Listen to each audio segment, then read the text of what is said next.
Amen. Amen. Amen.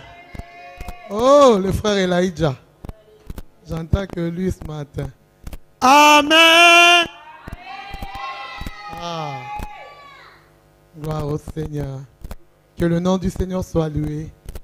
Je bénis le Seigneur encore une fois de plus pour son amour et sa fidélité qui durera toujours. Amen. Je remercie vraiment ces dieux-là qui nous donnent le mouvement et l'être. C'est lui qui nous donne le souffle de vie. C'est lui qui tient nos vies entre ses mains. Alléluia. Je rends grâce à Dieu pour la présence de tout un chacun de nous ici présents. Que le Seigneur vous bénisse. Amen. Et je remercie également le pasteur Roch pour sa marque de confiance, de me donner encore cette occasion et cette opportunité de venir parler de la part des dieux. Gloire au Seigneur. Ce matin, notre grand thème de ce mois ou de mois qui vient, c'est la louange et la célébration de Jésus. Amen. La louange et la célébration de Jésus. Mais ce matin, j'aimerais développer un sous-thème que j'intitule Jésus, la source. Amen. Le sous-thème de ce matin, c'est Jésus ou Jésus-Christ, la source. La source.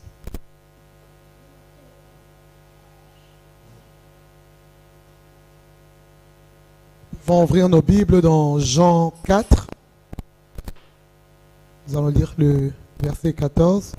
Ensuite, nous allons lire le verset 21 à 24. Je disais Jean 4, verset 14. Ensuite, nous lisons le verset 21 à 24. Amen. Que quelqu'un honorer la parole de Dieu avec moi.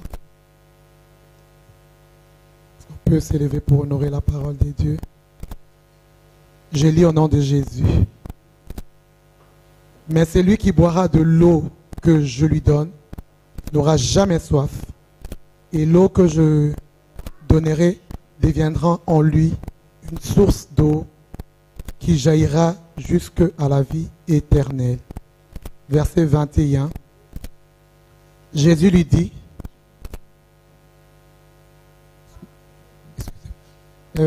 femme, lui dit Jésus, crois-moi, l'heure vient où ce ne serait ni sur cette montagne, ni à Jérusalem que vous adorerez le Père. Vous adorez ceux que vous ne connaissez pas, mais nous adorons ceux que nous connaissons, car le salut vient de Juifs. Verset 23. Mais l'heure vient, elle est déjà venue, où les vrais adorateurs adoreront le Père en esprit et en vérité. Ce sont là les adorateurs que le Père demande. Verset 24. Dieu est esprit. Il faut que ceux qui l'adorent en esprit et en vérité. Parole du Seigneur. Amen. On peut se rasseoir.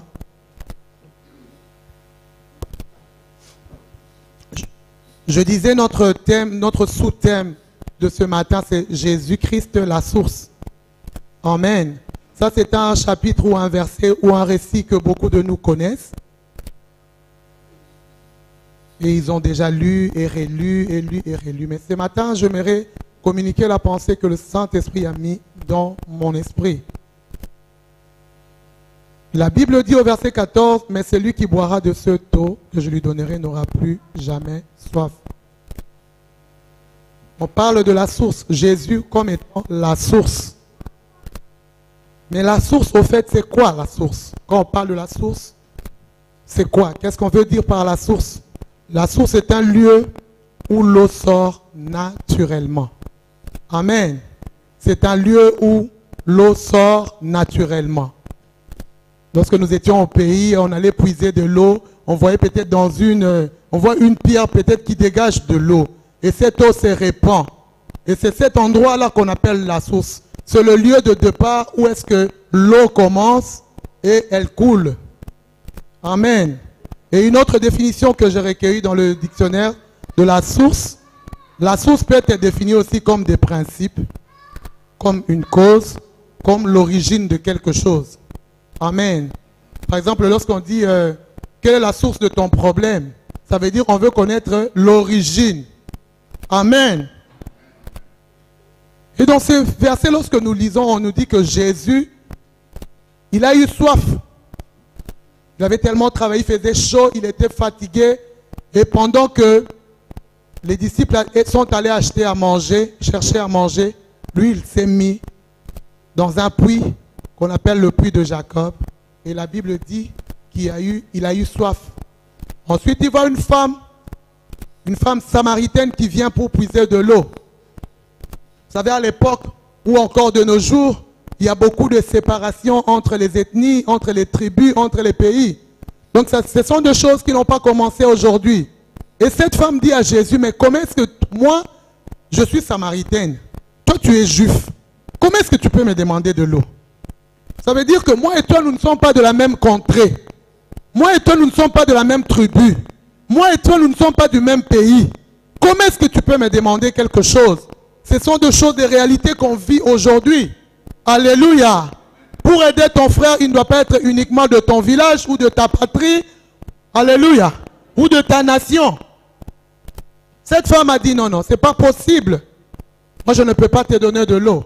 Vous savez, la Samarie, la Bible nous dit, ce sont des zones, des régions qui étaient des régions montagneuses. Donc, ça veut dire que Jésus, il s'était fatigué peut-être en montant sur cette montagne. Il avait fait des efforts. Bien aimé, je nous encourage à nous aider les uns les autres. Alléluia. Jésus a demandé de l'eau. Et cette femme dit, je ne peux pas. Parce que je suis samaritaine et toi tu es juif. Il n'y a pas de rapport entre nous. Il a oublié que dans le Seigneur, il n'y a plus de frontières. Or, le Samaritain allait adorer sur la montagne. Et cette femme l'a oublié que celui que eux, ils allaient adorer sur la montagne était celui qui était à ses côtés.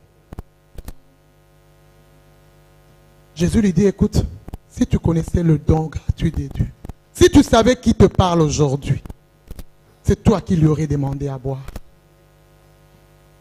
Cette femme dit, mais là, qu'est-ce que tu me racontes? Tu veux dire que toi, tu es plus vieux que nos ancêtres? Bref, la femme n'avait pas compris. Il n'avait pas la révélation de qui était à ce côté. Je nous encourage à savoir qui est-ce que tu adores. Qui est à tes côtés? Tu marches avec qui? Qui est le Jésus que tu sers? Parce que si tu as la révélation, même ta façon d'adorer, de louer, de servir va changer. La Bible dit, Jésus lui a dit dans le verset 14, mais celui qui boira de l'eau que je lui donnerai n'aura jamais soif. Or, on parle de la source. Donc, Jésus lui-même, c'était la source. Jésus lui-même, c'est là où l'eau doit sortir, l'eau doit partir. Mais vous savez, on voit ça des fois d'une manière physique. Or, Jésus voulait lui donner un message spirituel. Vous savez, dans la Bible, le Seigneur utilise tous les éléments de la nature et il s'identifie à cela. Est-ce que quelqu'un me comprend? Parce que Jésus dit par exemple que je suis le pain de vie. Si quelqu'un ne mange pas mon corps et il ne boit pas mon sang, il ne peut pas hériter du royaume des cieux. Il ne peut pas avoir la vie éternelle. Et dans cette figure de style, le Seigneur utilise de l'eau. Je vais te dire ce matin, tu sais, la manière dont tu entretiens ton corps, tout ce dont ton corps a besoin, ton esprit a besoin aussi. De la même manière que tu entretiens ton corps, tu soignes ton corps. Si tu lis la Bible, écoute, Ecclésiaste nous dit que l'huile ne manque pas sur ta tête, que ta robe soit blanche. Ce n'est pas la robe physique. Il identifie toujours les éléments de la nature pour montrer à l'homme que tu entretiens ton corps, c'est bien. Tu mets de l'huile, le parfum, c'est bien. Tu bois de l'eau, c'est bien. Tu manges, oui, c'est bien. Mais la source de toutes ces choses, c'est Jésus-Christ de Nazareth. Ton esprit en a besoin. Bien-aimé, lorsque tu comprendras qu'il faut que je mange Jésus, que j'avale Jésus, que je boive Jésus, parce qu'il parle de l'eau. c'est peut-être trop fort. Mais tu dois boire Jésus. Tu dois manger Jésus. Tu dois te laver avec Jésus. Tous les éléments de la nature. Lorsque Jésus sera en toi, parce que lorsque tu bois, ça veut dire que tu es désaltéré. Tu n'as plus soif, n'est-ce pas? Lorsque Jésus sera en toi, alors tu vas voir que ta vie va prendre une autre tournure. Ce matin, j'encourage quelqu'un aujourd'hui de s'identifier à Christ. Ta vie doit être la vie de Christ. Tu dois parler comme Jésus. Tu dois marcher comme Jésus. Tu dois faire des choses comme Jésus. Cette femme-là n'avait pas compris. Il n'avait pas la révélation. C'est seulement plus tard, lorsque Jésus commence à lui détailler sa vie, il dit, hey, on avait entendu qu'il y aurait un prophète qui va venir, donc c'est toi le prophète. Des fois, Jésus est à nos côtés, mais nous ne faisons pas cas. Alléluia. Dieu n'est pas loin. Il est à nos côtés. J'aime une chanson qui dit Nazali na nzambe monene pembeni nanga nzambe monene pembeni nanga. Il n'est pas loin. Il est juste à nos côtés. Et des fois, le Seigneur est à nos côtés, mais nous nous préoccupons d'autres choses qui sont futiles. Alléluia. On s'occupe des choses qui sont passagers. Vous savez, plus le jour passe, plus je me rends compte que tout ce que nous vivons sur cette terre, ce sont des choses passagères. J'ai suivi les informations dernièrement. Je regardais ce qui se passait en Australie. Je dis, Seigneur, Seigneur, est-ce que les gens comprennent le langage que tu utilises pour dire que tu revenais bientôt? Ce sont les signes du temps de la fin. Un pays dévasté. La Bible, les informations disent, la surface qui a été dévastée, c'est comme la Belgique. N'est-ce pas, Papa Dino? Ce n'est pas la surface de la Belgique. Dévastée par le feu. Jésus est à nos côtés. Et il est la source. Je t'encourage aujourd'hui à boire, à aller toujours auprès de Christ, à être toujours là en train de chercher, de te ressourcer auprès de lui. Amen. Le deuxième point que je vais développer, c'est notre ancienne origine doit céder à la nouvelle. Alléluia. Notre ancienne origine, parce qu'on parle aussi de la source comme autant origine. Notre ancienne, lorsque nous venons à Christ, la Bible dit que il fait de nous des citoyens de cieux. Non seulement qu'il fait de nous des citoyens de cieux, il fait de nous des participants à la nature divine.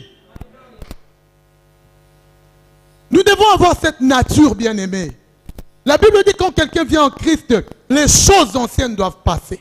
Je dis les choses anciennes doivent passer. C'est question de choix. La Bible, Dieu ne nous force pas. Il nous donne le libre choix. C'est à toi de choisir. Il dit, je mets la vie et la mort, choisis. Mais notre ancienne origine, notre ancienne source doit tomber. On a dit tantôt que la source était aussi nos origines. C'était des principes que nous avons avant. Alléluia. C'était des principes, c'était des causes, c'était l'origine de quelque chose. Des fois, nous avons des principes dans la vie qui n'ont rien à voir avec les principes bibliques. Et ces principes doivent tomber. Lorsque tu viens dans le Seigneur, ces principes doivent tomber. Tu dois t'identifier à Christ. J'aimerais que chaque chrétien puisse demander au Seigneur, est-ce que tu te plais à ce que je fais? Vous savez, le pasteur Narcisse nous a parlé mercredi ici. Et jusque-là, ce message est en train de remuer dans mon esprit. Il est en train de bouillonner dans mon esprit. Il nous a dit, écoutez, tu peux être serviteur de Dieu et aller en enfer. Ce n'est pas le fait de venir à l'église qui garantit la vie éternelle, mais chacun de nous doit veiller. J'ai retenu ces paroles et ça a commencé à tourmenter mon esprit. Tu peux venir à l'église, mais si ton cœur, je parle de ton cœur n'est pas pur, tu ne verras pas le royaume des cieux. Tu vivras la tribulation. Parce que Jésus-Christ revient. Et ceux qui n'auront pas cru, ceux qui ne vont pas laver leur robe, ce sont eux qui vont vivre la tribulation. Lisez la Bible pour comprendre ce que ça sera la tribulation.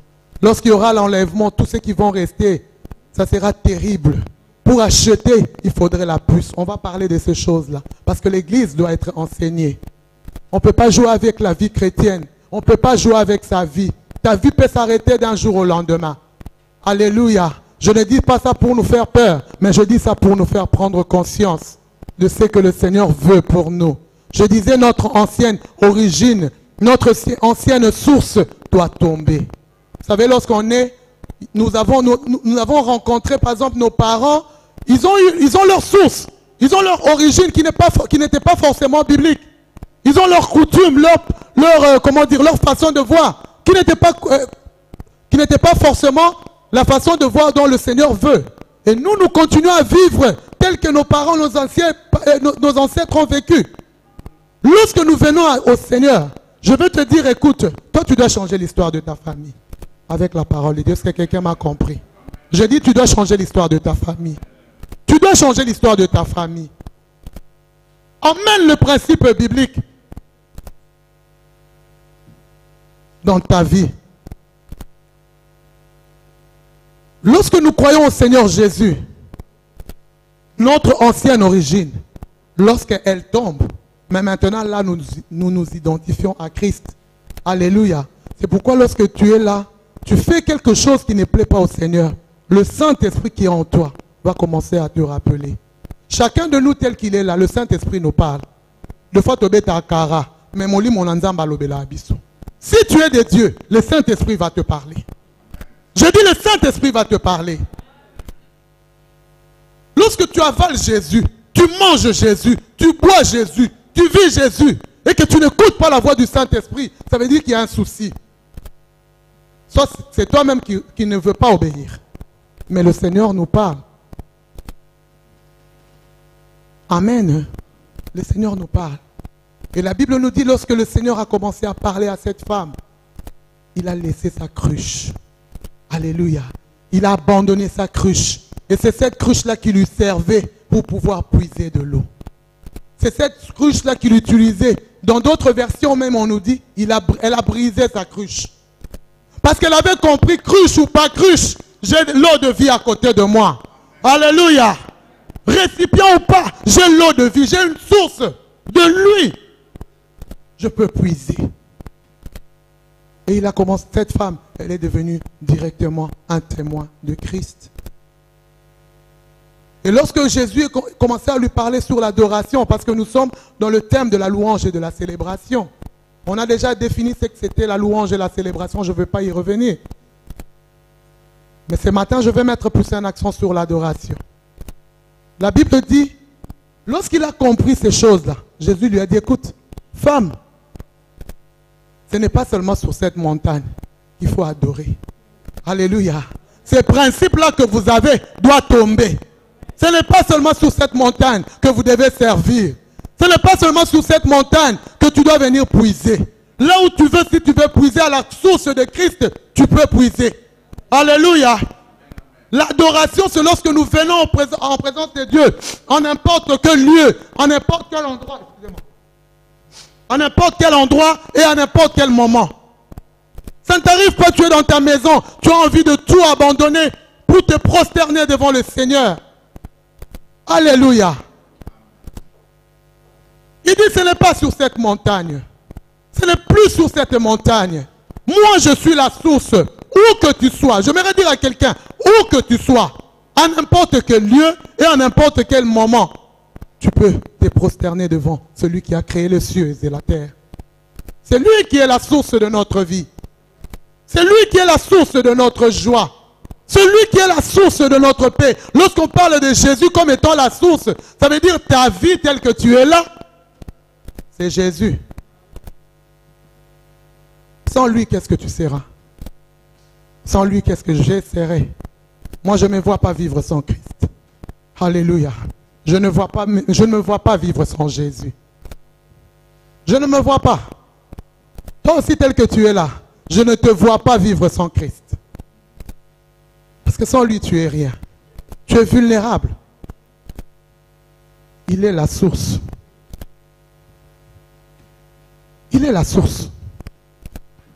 La vraie adoration, c'est d'abord sa vie. C'est ta vie d'abord. Amen. Tu vis comment? Tu vis avec qui? Tu vis avec quel principe? Parce que des fois, nous croyons que l'adoration, c'est venir chanter. Non, non, non, non, non, non. C'est au-delà de chant. C'est au-delà de paroles. La vraie adoration, c'est notre vie. C'est notre vie. C'est ta vie que tu donnes à Dieu. Le Seigneur a besoin de plus que nos chants, nos paroles. Parce que du reste, la Bible nous dit, avant même que je puisse ouvrir ma bouche, il sait déjà ce que je veux lui dire. Vous croyez que quand on prépare les chansons là, le Seigneur ne le voit pas? Il sait déjà qu'on va chanter cela. Mais il veut au-delà de ça. Je vais parler à un choriste aujourd'hui. Ce que Dieu veut, c'est plus que les chants que tu chantes ici. C'est ta vie. Parce que lorsque tu t'identifies à Christ, il est en toi. Tu vas dégager quelque chose de surnaturel. Donnez vos vies à Christ. Consacrez vos vies à Christ. Malgré les challenges, malgré les défis, malgré les difficultés que nous pouvons rencontrer sur le chemin. Jésus ne nous a jamais dit qu'il n'y aura pas de problème. Il ne nous a jamais dit que la route, la vie sera comme un fleuve qui va couler d'eau douce. Non, non, non, non, non, non. C'est dans cette turbulence-là qu'il faut s'accrocher à Christ. C'est quand tout va mal qu'il faut offrir son adoration. C'est quand tu vois que ça ne va pas. Le 31, j'avais dit ici ce que le Seigneur m'avait dit. Il avait dit, vous savez, le fois lorsqu'on donne de prophétie, c'est en ce moment-là que le diable vient avec le contraire de la prophétie. Et lorsque tu n'as pas compris ces choses, tu vas tomber, tu vas laisser tomber. Mais moi, je n'abandonnerai pas. Je dis, je n'abandonnerai pas. J'aimerais que tu dises à ton voisin, je n'abandonnerai pas. Ah non, je n'abandonnerai pas.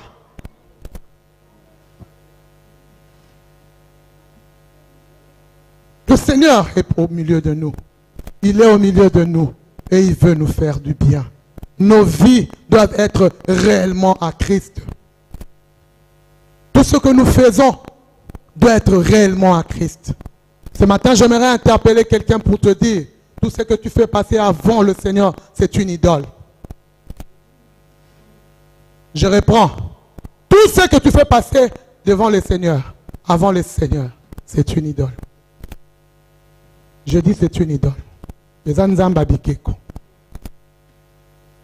Même si c'est ton travail, même si c'est tes études, même si c'est ton mari, ta femme, même si ce sont tes enfants, tout ce que tu mets en priorité devant toi, ça devient une idole.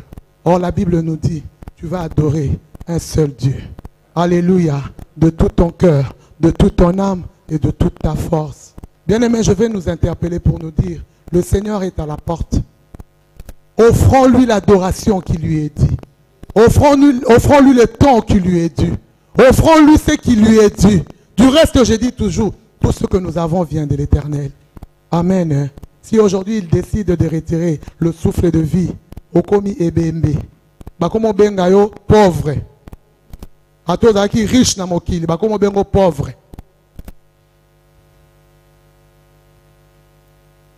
Marchons dans la crainte de Dieu. Jésus revient bientôt. Alléluia. Et Jésus dit à la femme, les adorateurs que le Seigneur cherche, ce sont des adorateurs qui adorent le Seigneur en esprit et en vérité. Alléluia. La fois passée, j'avais dit ici, écoutez, le fois quand on dit Jésus habite dans nos cœurs, nous on pense que ce sont les cœurs physiques. Hein? Non, non, non, non, non, non. Jésus n'habite pas dans le cœur chair. Jésus habite en nous, ça veut dire qu'il habite dans notre esprit. Parce que l'homme est fait de l'esprit, de chair et de l'âme. Jésus, lorsqu'il vient habiter en nous, il vient habiter en notre esprit. Voilà pourquoi on dit, viens dans un faux esprit. Un faux esprit. Alléluia. On identifie le cœur avec l'esprit de Dieu. C'est important que nous puissions laisser à Christ toute la place. C'est important. Il dit, je cherche des vrais adorateurs. Donc, s'il cherche des vrais adorateurs, ça veut dire qu'il y a aussi des faux.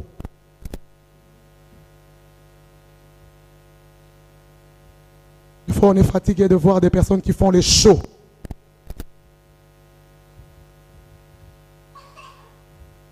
Alléluia. Mais je sais que toi et moi, nous sommes des vrais adorateurs. Amen. nous adorons notre Dieu avec un cœur sincère. Chacun de nous doit vérifier sa marche. Chacun de nous doit regarder comment est-ce qu'il marche avec le Christ. Jésus-Christ est la source. Tu as besoin de quoi ce matin? Tout ce que tu cherches, c'est auprès de Dieu. Tout ce que tu cherches, c'est auprès de Christ. Alléluia. Il est la source d'eau vive. Il est la source. Et Jésus a dit à cette femme, écoute, lorsque tu vas boire de cette eau, tu vas devenir aussi une source. Donc, lorsque tu vas avaler Christ, toi aussi tu deviens une source. Ça veut dire que les gens doivent venir puiser chez toi. Amen. Ils doivent venir puiser chez toi. Ils doivent venir puiser ta connaissance. Ils doivent venir puiser la parole qui est en toi. Ils doivent venir puiser ta façon de vivre. La source, c'est de là où viennent toutes choses. Si tu n'es pas source, tu es qui? Si tu n'es pas encore devenu source, ça veut dire que tu n'as pas encore bu l'eau, qui est Jésus. Moi, j'aime le Seigneur. Amen. Ah, j'aime le Seigneur. J'aime le Seigneur parce que lui, il m'a aimé le premier. Alléluia. Ce que je suis aujourd'hui, c'est à cause de Dieu. Je dis toujours, j'aime beaucoup les psaumes de David qui dit sans l'Éternel, que serions-nous devenus? Sans l'Éternel. J'aime ce Jésus-là. Et je t'encourage à l'aimer aussi. Jésus, la source d'eau vive. Il dit que tu vas devenir une source. Ce matin, je viens vraiment te dire que lorsque tu vas t'imprégner de Christ, tu seras une source pour ta famille. Tu seras une source pour ta nation. Tu seras une source pour ton école, pour ton église. Le Seigneur nous aime, bien-aimés. Il nous aime tellement que la Bible dit qu'il n'aime pas la mort d'un pécheur. Il veut que le pécheur puisse se repentir. Et lorsque tu te repens sincèrement, le Seigneur pardonne et il oublie.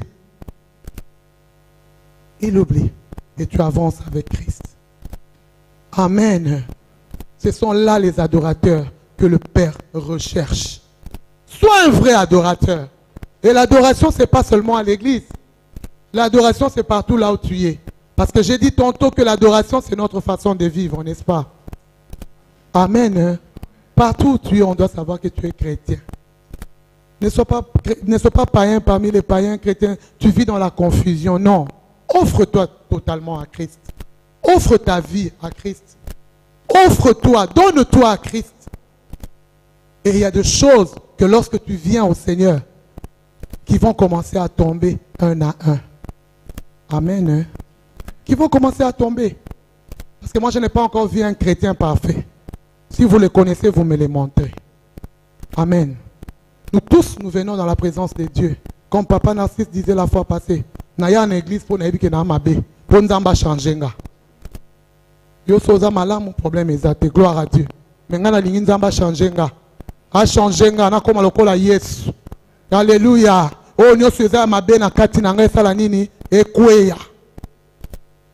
Voilà pourquoi nous venons dans la présence de Dieu. Lorsque nous sommes de vrais adorateurs, nous devons comprendre que notre vie doit changer. Au fur et à mesure que tu avances avec le Seigneur, tu dois voir qu'il y a certaines choses qui vont commencer à tomber. Le mensonge va commencer à tomber. Le vol va commencer à tomber. La haine va commencer à tomber. Les rancunes vont commencer à tomber. Les pleurs vont commencer à tomber. C'est important. Je disais hier au pasteur Roch, vous savez, être inébranlable, c'est quoi? C'est la capacité de se relever lorsqu'on est tombé. Amen. Tomber, ce n'est pas ça le problème. Alléluia. Mais c'est cette capacité de se relever. De se relever. Lorsque tu fais une faute, tu ne restes pas cloîtré dans ta faute. Non. C'est cette capacité-là de se relever. De venir au Seigneur pour dire, Seigneur, je reconnais que je ne suis pas digne devant toi. Mais à cause du sang qui a coulé à la croix de Golgotha, pardonne-moi, lave-moi et purifie-moi. C'est cette capacité. Jésus est la source. Je dis, Jésus est la source. Il est la source. Et nous devons aller puiser auprès de lui. Tu as besoin de la force, viens auprès de Jésus.